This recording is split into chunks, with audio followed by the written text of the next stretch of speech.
everybody?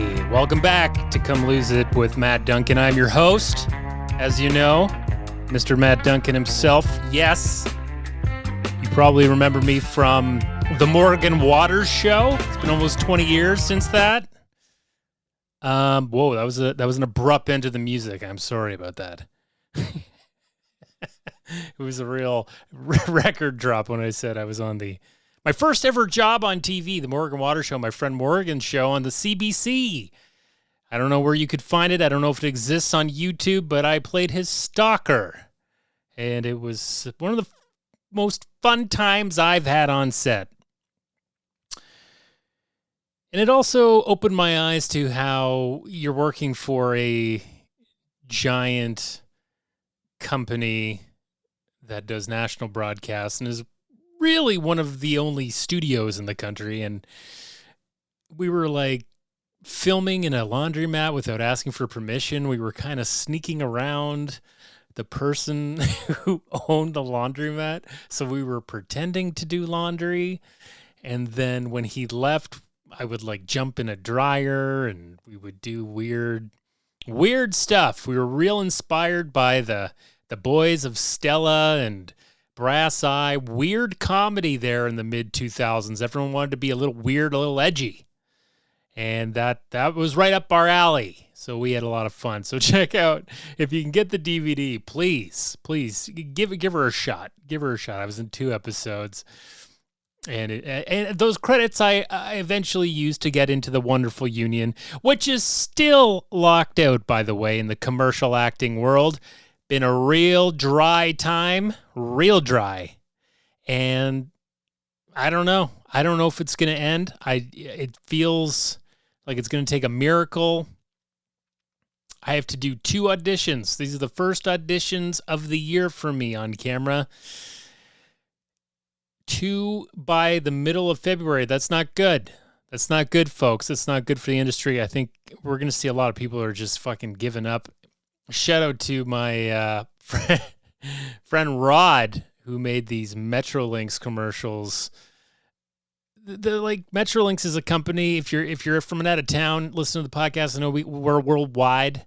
It's a company that runs all the transit in the city of Toronto, and they came out with these terrible fucking ads that were like targeting people for complaining about the construction, because they've had a couple of different lines of subway that have been just in construction for over a decade and a half. Crazy. Feels like it's never going to end. And they made these shitty ads.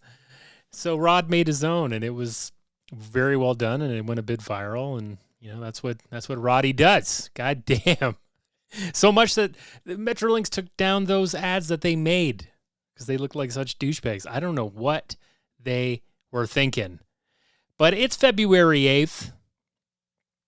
You know, I'm under the car today. I'm changing oil. I'm checking all the drips. Got a lot of drips on the car now. When you got an old car, she just starts dripping. And I pretty much have to top up everything now. Really worried about the transmission fluid. Feel like I got to take it in, get that looked at, because you do not want your transmission to blow. Ended up putting a little bit in. Not a lot, but I did put a little bit in today. It's very difficult. Let me tell you something. I don't know if it's changed on newer cars. I've never really checked oil on a car newer than 2005 or 6. So I don't know. I don't know if they've improved the dipstick. Is it easier to see? It's a tricky thing, let me tell you, especially when you put in fresh oil and it's practically clear. Very difficult to tell where that line is. You have to kind of figure out like, oh, okay, this is how you tell. You got to you're going to, that tube, there's going to be oil lines going along the side of the stick. You got to ignore that. You got to look for a solid chunk of oil across. Don't worry about the sides. Fuck the sides. It's an oily, drippy tube, okay? This is me giving you some pointers, okay? In the middle of February before you go on a drive for your Valentine's Day date and you haven't checked your oils, you're running low. Then you got to call CAA, or you got to call one of the mafia ones if you don't have CAA. That's a scary thing. If you ever break down on a highway I feel like even though I have CAA, I'm going to be talked into going to one of these like mobster towing truck services.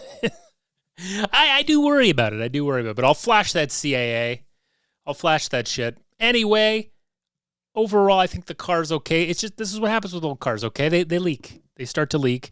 Oil's been leaking for years. I'm looking at my old notes. haven't had a dry time under there for I probably got 1 or 2 years since I got the car. It's been 7 years this April. God bless. And my grandma's still alive. Doesn't probably recall that I have her car.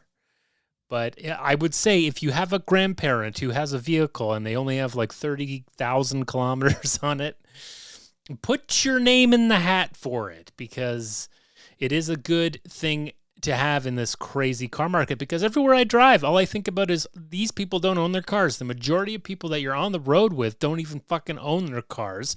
They're on these crazy car loan payments, paying hundreds and hundreds of dollars a month.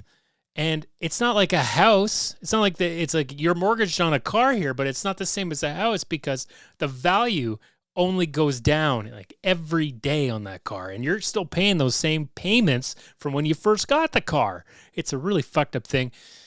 And my wife and I, we are really trying to avoid that world when we have to buy a new vehicle. We're keeping this beauty going as long as we can because we're saving so much money. There's no car payments, very little maintenance. But when she starts dripping, gotta take her in.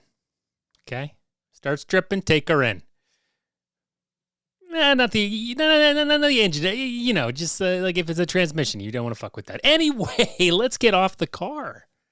Okay? I rewarded myself when I got a cinnamon twist. Okay? I got a sugar twist from Tim Hortons, okay? If you're not from Canada, then you don't know what I'm talking about, but we used to have some classic dones. We used to have a walnut crunch there. We used to have the goddamn Dutchie. Why did they get rid of those? I think there's more to the story here. I feel a CBC Gem doc coming up. Maybe I'll talk to some of my contacts and investigate why the Dutchie Walnut Crunch, the Sugar Twist, and some weird apple fritter stopped being on the shelves at Tim Hortons. Why were they pulled from circulation of the sugar variety? I don't know, but they're bringing them back, and they think it's some funny, cute thing. And I miss the Sugar Twist. You know, I was never a fan of a Dutchie, and good luck getting a Walnut Crunch. Those are the ones. Those are the ones. I used to love a Walnut Crunch, and it's going to be hard to find because those things sell out. So if you're riding around and you want a donut, make sure you get one of these delicious little things while they're out, okay? Okay, support the Brazilian company that owns Tim Hortons now. It's no longer a scrappy hockey player for the Toronto Maple Leafs that runs the business. It's some conglomerate from Brazil. Takes a little bit of the magic out of it, doesn't it? Why don't they lean into the Brazil a little bit more? I want to celebrate. I want to celebrate Carabana. Give me a little Carabana. Give me a discount for Maca Bavaria. They still selling that beer? I remember it was like the Brazilian MGD. They still selling that? Well, I haven't even really been drinking, and we'll talk about that in the fitness update. Don't you friggin' worry. Got a little note here. I don't even want to talk about him. Elon Musk, his drug use, it's just, there's reports of this, reports of that. He's got top officials trying to get him to dry out. The guy is jacked up. He's jacked up on that K. He's jacked up on that Molly water. Apparently Molly water is a thing now, drinking the Molly water. I would probably try that. No, I don't know. I've always been afraid of ecstasy because there was a myth when I was in high school that you get E-lumps from taking ecstasy on your body. You just get these weird deposits of ecstasy. And if you you don't know where it is and you sit on it, if it is on your back or your ass or something, then you just get another hit. you get like 50 hits of ecstasy because it's like the E-lump exploded. Very stupid. But you know what? If you're out there and your fear of the E-lumps kept you from doing ecstasy, send a message to the podcast. Contact my publicist, please. And and let me know. I want to talk about it and see if you still got that lump fear. Because I've talked to other people, and I really haven't heard anything about the lumps since the digital age. Like it was all back in the old broken telephone rumored area of when I was a kid growing up, and you were told that Marilyn Manson removed his ribs to suck his own dick, and to this day I still believe it. That was not an internet thing. That thing spread like wildfire, and there wasn't even internet. I remember being in like elementary school and everyone being like, Jesus, this guy removed his ribs. And that passed from an older brother who played hockey with another boy, and he spread it to his school. And then it went district, and it went global. It's just crazy how these things, how the world can spread something without the internet. How did they ever do it? But those ribs, they ain't sizzling, babe. They ain't sizzling. Marilyn Manson, apparently he's a huge homophobic type of person too, so I don't know if he liked that at all. Hearing the sucking his own dick, is that a homosexual type of thing? Well, yeah, I guess it is in that act. I guess it is in the I mean, if you're looking to do that, you're looking to do that elsewhere too. Tricky topic anyway. So we've covered oil changes so far in the opening chart. We've covered Marilyn Manson's ribs. We've covered Tim Hortons. I just want to tip my hat. I want to tip my hat to Bad Boys. Okay, you're not from Toronto. You're not gonna fucking know. Okay, outside of Toronto, Ontario, you've seen the commercials. Let me just refresh you to the genius that was Bad Boys Furniture Company. Who's got the power to save you more?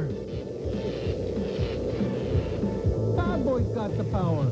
Power pricing on all furniture, all appliances and electronics. Canada's lowest prices guaranteed. No interest till 1997, or no GST and no tax.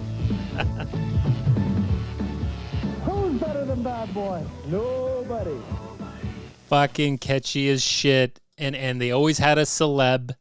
They always had a celeb to say the nobody part. The person you heard in that terrible audio was none other than Mr. Pat Quinn. Not Pat Quinn, sorry. Pat Quinn. Pat Borders. Can't remember his name. Pat Burns. Pat Burns. Oh, my God. Oh, God. See, I'm getting older and shit is slipping out of my head. That was Pat Burns, coach at least in the mid-90s. As you heard, you don't have to pay any interest until 1997. Well, they've gone bankrupt and people are not getting their deposits back. I've never actually stepped foot into Bad Boys. I think I've driven by one once because they're kind of on the outskirts of the city. They're not downtown. You ain't gonna see that at John and fucking Adelaide. But they wish, right? They wish. It's not down there by fucking the government nightclub or Wayne Gretzky's. It's like off in the dirt sides of the city.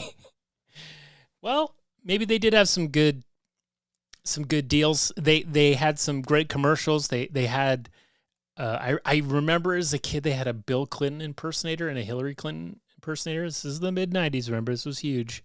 They were huge back then. And it was very strange. It was just... And the guy that created the company went on to become the first mayor of the megacity of Toronto, Mr. Mel Lastman. Mr. Mel Lastman, who was the mayor for 25 years in North York. Crazy! So they've gone bankrupt. There will be no more Bad Boys. There will be no more commercials. They have cashed it in. I'm sorry if you didn't get the chance to see it, but you can find a bunch of their commercials online if you're dying to see. And if you are someone that's listening and you didn't get that deposit back, I'm sorry. Hopefully Lazy Boy or the Brick will take some pity on you. Okay, now one thing before I just want to talk about this a little bit, because I've been seeing a little bit of this discourse. Jesus, fuck, guys. Is it the oil? Did it drip in my mouth? Was I slurping on that oil? Do I have brain damage now? There's been some discourse online. Discourse. Discourse. Is that better? Uber Eats and tipping. Now, I'm in a bit of a weird state right now. I've been busy with work and then not busy. It's a weird time. I'm trying to figure out the next step. But I've been actually an Uber Eats driver since 2017, folks. It's 2017. I've never done it, though. But I've always updated my information to make sure I'm ready to go. And I figured, you know what? I was talking to my wife, and I was just like, I'm just going to try it. I just want to see how much money they actually make. Because you gotta see how much they're actually giving you and how much you have to earn through tip. And I'll tell you this. You make about $3 a delivery from Uber.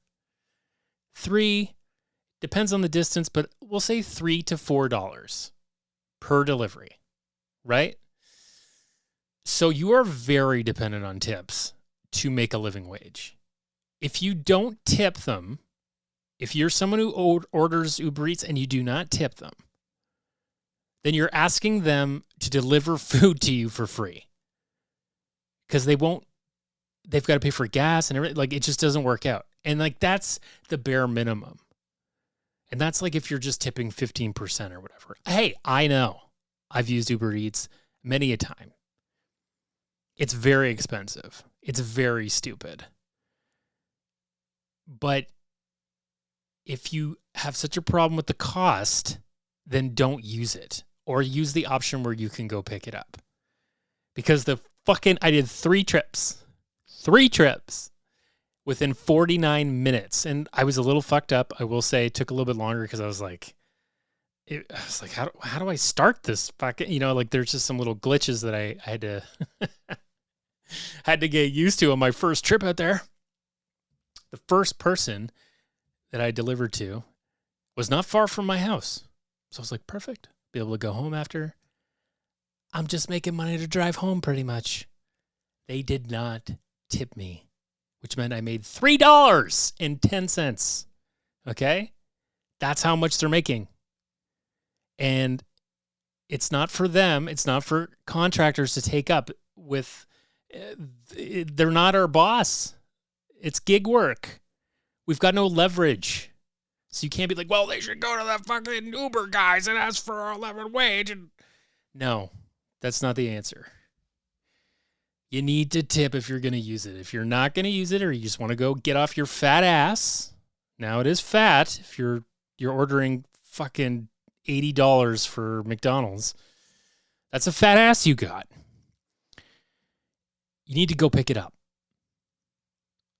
if you're not going to tip, because that is fucking crazy. The 2 other trips they tipped, and I think it was the bare minimum. So I think I made like $23 on 3 trips in 49 minutes. Now that I've done it, I could probably speed it up a little bit. But come on, that's still not very good. And it's definitely why they never promote it. This is Uber. They never promote doing that as like a type of job that's like a full-time job. They're just like, no, like any type of legal doc or press release or anything about these carriers from these companies are like, it's just something for you to do to pick up some extra money at the end of the day. And that's, now I see why. Because you just can't earn a living wage. And I'm curious. I'd kind of want to get to like 10 different orders so I can like have a better percentage to see how many people actually tip and who don't. And because there's like the option that you don't even have to see these people. They can leave it at the door. I think it makes it a lot easier for people to not tip.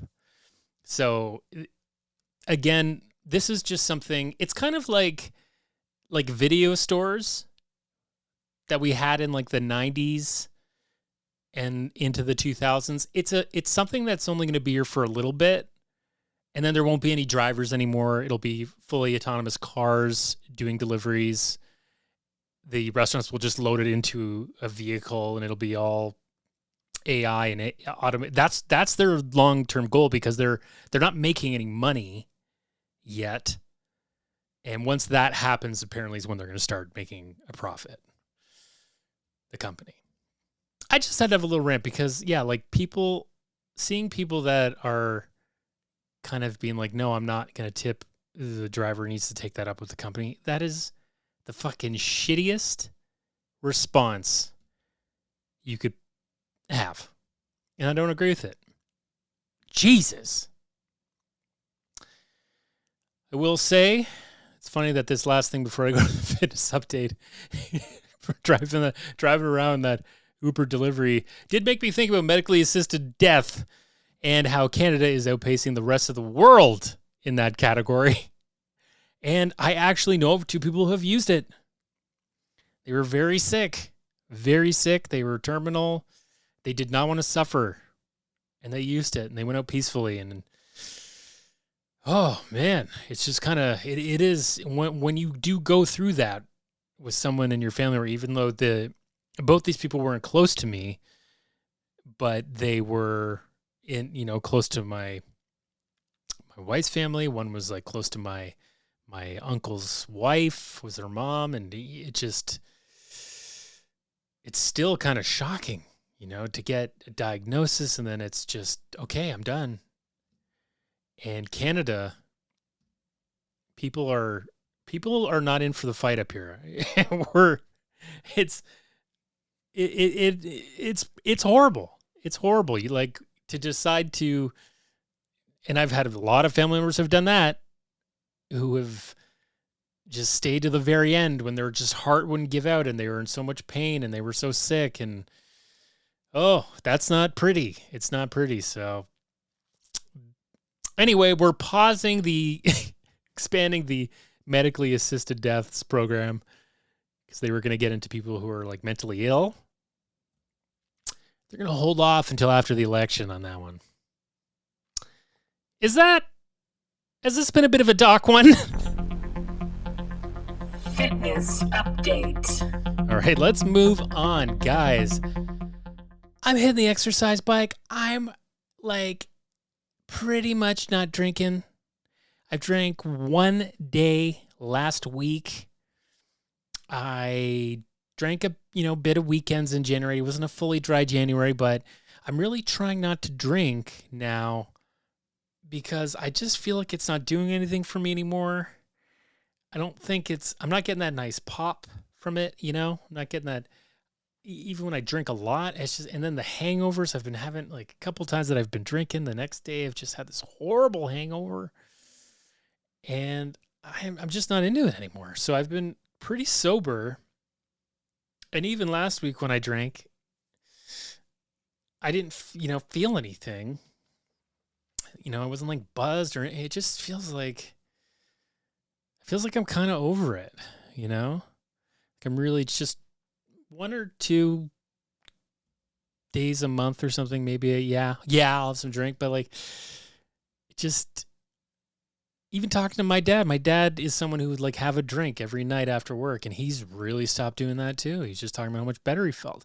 It really is bad. And I will say this with alcohol, they really should start selling little bottles outside of the bottle and you have to mix it in to see like this little bottle of poison, right? Because that's really what it is. It's so fucked up. It's a fucked up industry. It's fucked up how like the government kind of promotes it and makes so much money off of it. And it's so harmful and there's so many deaths and there's drunk driving. It's a nasty fucking thing. And the younger people are not drinking as much. The Gen Zers, the Alpha Gens, the whatever the fuck they're called, they're not drinking as much. So anyway, cooling it on that. Really need to start drinking more water, though. I feel like I could, I feel like I could go for like, goddamn, I could survive in the desert without water. Okay? I could do it. I could fucking do it. I am so dehydrated. I need to drink more water. Hitting the exercise bike, feeling good about that. Got a lot in. The weather has been so friggin' crazy here. Like it's going to be 13 degrees tomorrow. I don't know what the hell's going on with winter. It's the middle of February almost, and it just feels like spring. It ain't right, folks. But I did get the exercise or the bike out on the road last week and went for a big ride. And I'm seeing a lot of shit about these exercise bikes exploding and stuff in the news, and it's freaking me out. Because these battery, I got this battery pack up behind my back right now, and I am fucking nervous about it. I'm nervous about it because some guy died in Vancouver. Now, he went to get his serviced for some reason, and when it was charging, there was some kind of fault in knowing when to stop charging. So, it's supposed to switch to a different color and stop charging the batteries like mine does. It goes from red to green. But you're still not supposed to leave it plugged in too long, just out of safety. It's like, when it's charged, unplug it. So I'm very good about that. And I always bring it in. I keep it clean. But fuck, I just think about like, because it exploded, and then you have all these individual cells, and they're like flying around his room, and they were all like, they were like little rockets on fire. Like his wife got hit by one and she got burned. And I don't know what the hell happened to him. He just exploded. Oh, Jesus. These things are, they're a bit risky. Fucking fun though. Really like it. I'm really trying to take care of it. But yeah, like that worries me. If there's ever something, I think the lesson is don't fuck around. Get the brand stuff when you're replacing it. Don't get people screwing around with it, because it could lead to your house burning down. Anyway, I'm going to keep working at it. Maybe I'll get out tomorrow in that 13-degree heat and get some friggin' exercise and hopefully not explode over the moon. Health news. News that is health related. All right, I'm just going to go through one because I'm the oil, the rib removal opener went a little too long. I will say that I'm going to come back at the end of the month because this is a leap year. We've never done a podcast on the 29th, I don't believe. And you know what? I'm going to bring back the birthdays for that episode special one. We're going to wish some happy birthdays to the leap year babies.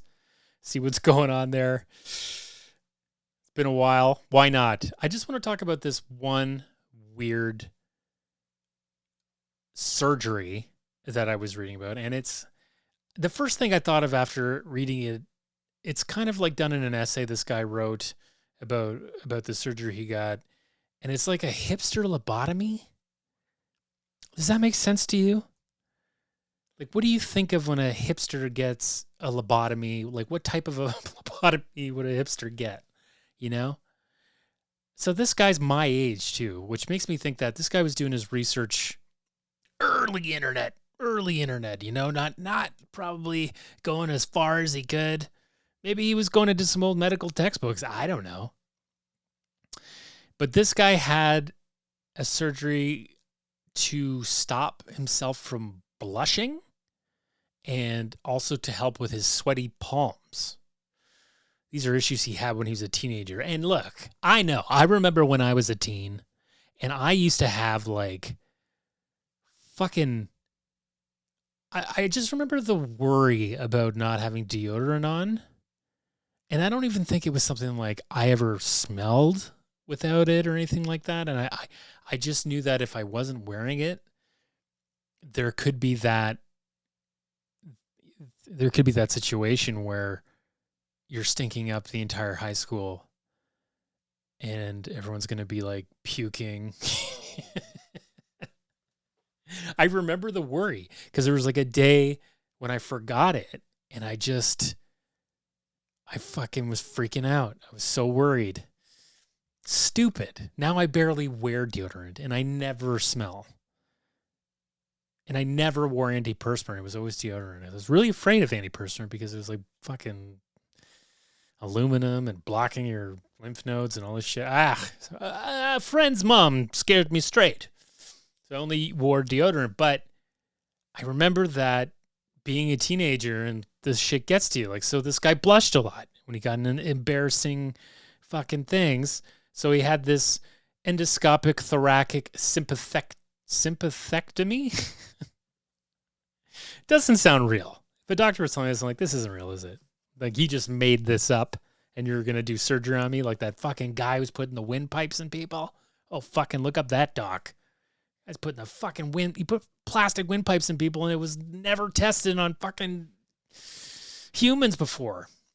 Anyway, this poor pal, he's turning beet red in embarrassing situations. I'll read you a little bit of what he was saying. I also had excessively sweaty palms. Together, these things made me feel even more self-conscious than your usual teen. I felt depressed. To make matters worse, other kids at school would notice and comment, "Oh my God, you're so red. What's wrong with you?"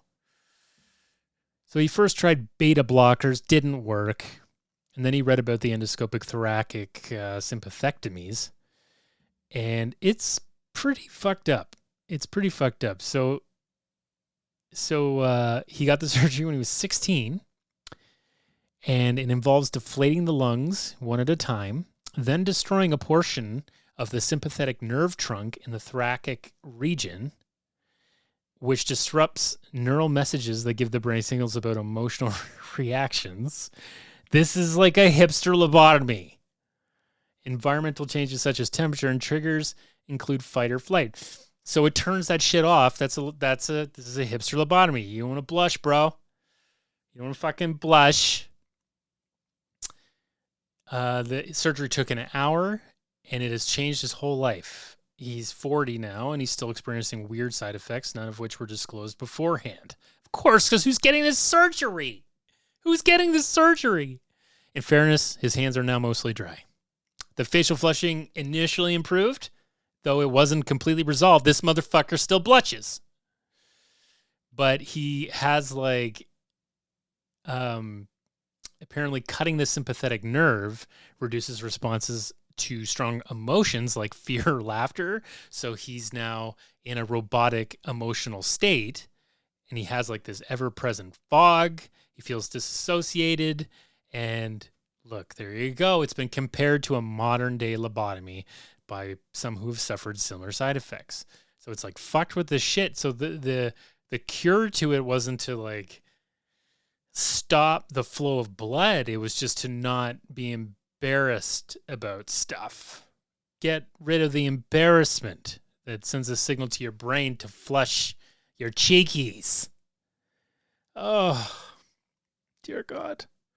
And now he's all fucked. Like his like internal temperature's a mess. He's always sweating, and his bed's always wet, and he's got low blood pressure. It's not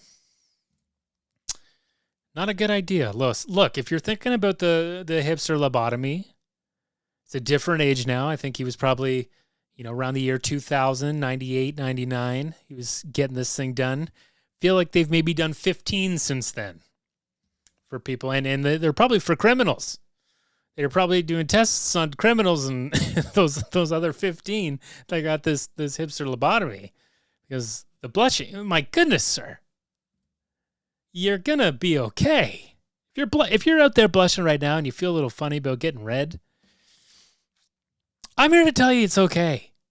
It's friggin' okay. You don't have to worry about it. Anyway, there is a surgery out there for you if you're an insane teenager, I guess.